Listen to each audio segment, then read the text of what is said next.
Hello, we're talking about energy, and I want you to become a bank manager.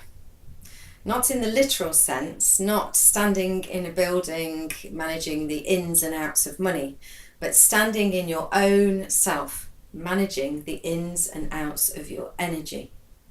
The problem with running out of energy is that it often happens because we're not conscious of what we're giving away. So let me suggest that we make energy a bit more tangible. So I have a handful of marbles. Do these bring back memories? How much fun are marbles? Just the noise of them takes me right back. If we start to make energy a physical, countable thing, I have 7 marbles for 7 days, we can start to think about how often we just start to give them away without actually counting up how much that leaves us with. So how do you manage your diary? If somebody calls you and says, can we meet up? Do you look in your diary for the first gap and start to fill those in? Because actually that way burnout lies. It means that your diary is full all of the time and there's no room for, well, not everything gets diaried, does it? There are things that you know about in your head right now that you need to do, perhaps quite urgent or important things, but you haven't put them in the diary because you just know they need to be done, and you're not going to do them on a specific day at a specific time. You just know they need to be done. Maybe things that need to be done every week are just in your head, not in the diary. Those things need time too. So if every time you put something in your diary, you look for the gap and you start to fill those in, there's no room for all the other things that you need. So let's say, for instance, you go to a meeting and there's some follow-up work from that meeting. When are you going to do that? The meeting was booked in your diary, but the follow-up work wasn't. So we need to be really careful that there is enough room in our diary to allow for those things. And then of course there's all the things that you weren't expecting, so something that happens from somebody else, or something that you realise you need to do, or some kind of emergency or a health problem. Where are the gaps to allow for those unexpected things to have capacity? It will feel, when you start to work in this way, as if you're creating all this space that isn't going to get used, almost like throwing your time away. But you'll find that not only will you still be busy all of the time, but that actually it just feels a bit healthier. So have a think about how you manage your diary in that respect. Thinking of yourself as having a certain amount of time and a certain amount of energy each day, and thinking carefully about how you're going to spend that. Because if you don't think about it carefully, you could end up losing your marbles, and we really don't want that. So other people's nonsense, the stuff that comes at you and you get drawn into, is something to be careful of.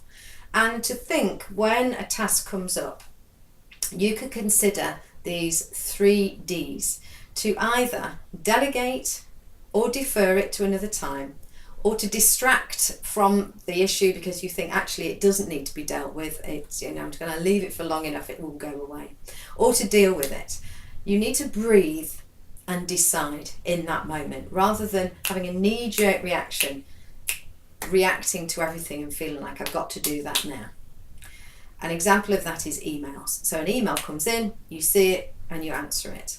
Maybe actually you should have a set time each day that you sit down, maybe twice a day, to just do emails and to respond to those.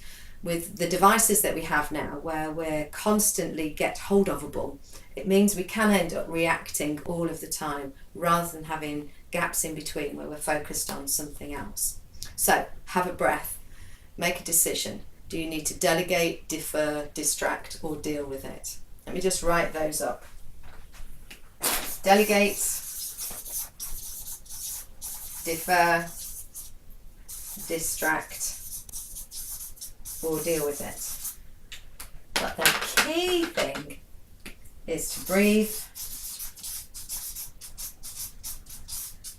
and decide. Decide what's the right thing right now in that moment, rather than reacting to everything that you think needs to be done right then, right there. So when you come back into yourself and you think about what energy you've got that day, what time you've got that day, and become your own energy bank manager, noticing what's going out and, importantly, what's coming in.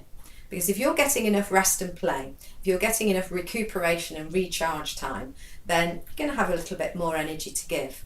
But you need to be putting into the bank as well as taking out of it, and being careful about who's extracting all the cash from your account. You get to decide what that is rather than letting it flow.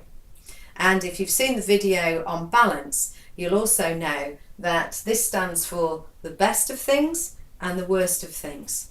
The way that you manage your energy could be both of those.